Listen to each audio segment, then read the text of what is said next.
अगर भूल से भी वो अगर मुसलमान होते तो आज देखते इन लोगों का पूरे देश में पूरी दुनिया में क्या तूफान ये लोग मचाते। संसद में सुरक्षा चूक ने देश की सियासत में बवाल मचा दिया है। एक ओर जहां सुरक्षा एजेंसियां आरोपियों पर ताबड़तोड़ एक्शन कर रही है, तो दूसरी ओर विपक्ष इस मुद्दे को लेकर जोरदार प्रदर्शन कर रही है। इस बीच विपक्ष इस मामले को धार्मिक एंगल देने में भी जुट गई है।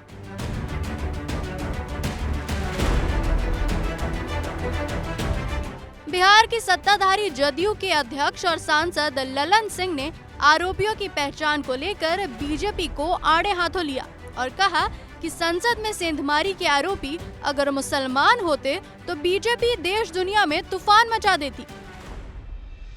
सस्पेंड हुए हैं वो तो सरकार की अपनी नाकामी को छिपाने के लिए विपक्ष को भयक्रांत करना चाहते हैं, विपक्ष में भय पैदा करना चाहते हैं। भय पैदा करने से शासन नहीं होता है। विपक्ष की सांसद अगर मांग कर रहे थे कि इस देश के गृह मंत्री कल जो सुरक्षा में चूक हुई उसको लेकर अगर बयान दे तो क्या इसमें गुनाह? गृह मंत्री को आके बयान देना चाहिए। गृह मंत्री सदन के सदस्य है, इस देश के गृह मंत्री है, सुरक्षा की जिम्मेवारी उनकी है। तो उस नाकामी को छिपाने के लिए ये निलंबित कर रहे हैं। सांसदों को निलंबित करते रहे, बहुमत है, जो मन में आवे करें, उसमें कहाँ कोई सवाल है। लेकिन लोकसभा सचिवालय सर 8 लेकिन हम वो दूसरी बात उसके अलावा हम कह रहे हैं कि कल भगवान का शुक्र है कि कल जो 2 लोग संसद भवन में घुसे थे वो मुसलमान नहीं थे।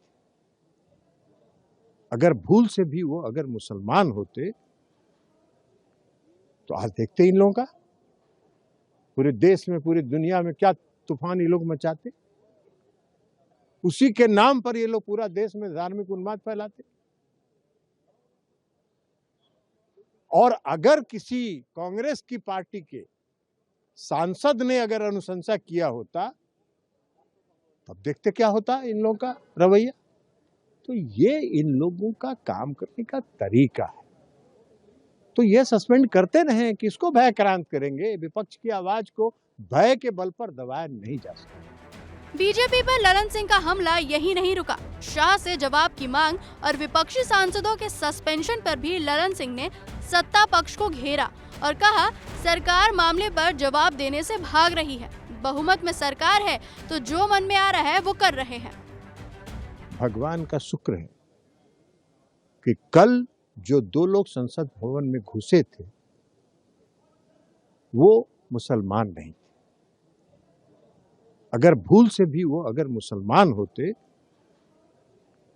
तो आज देखते इन लोगों का पूरे देश में पूरी दुनिया में क्या तूफान ये लोग मचाते। उसी के नाम पर ये लोग पूरा देश में धार्मिक उन्माद फैलाते।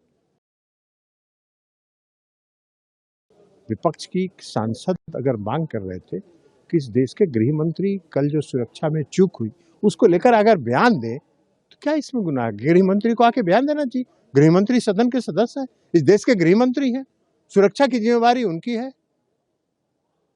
तो उस नाकामी को छिपाने के लिए ये निलंबित कर रहे हैं। सांसदों को निलंबित करते रहे, बहुमत है, जो मन में आवे करें, उसमें कहाँ कोई सवाल है। बता दें कि 13 दिसंबर को संसद भवन पर हुए हमले की 22वीं बरसी थी। इसी दिन दोपहर करीब 1 बजे 2 युवकों ने संसद में घुसपैठ की और लोकसभा में स्मोक कैन से दहशत फैला दी, जिसके बाद मामले में 6 लोगों को पकड़ा गया है, जिनसे पूछताछ जारी है।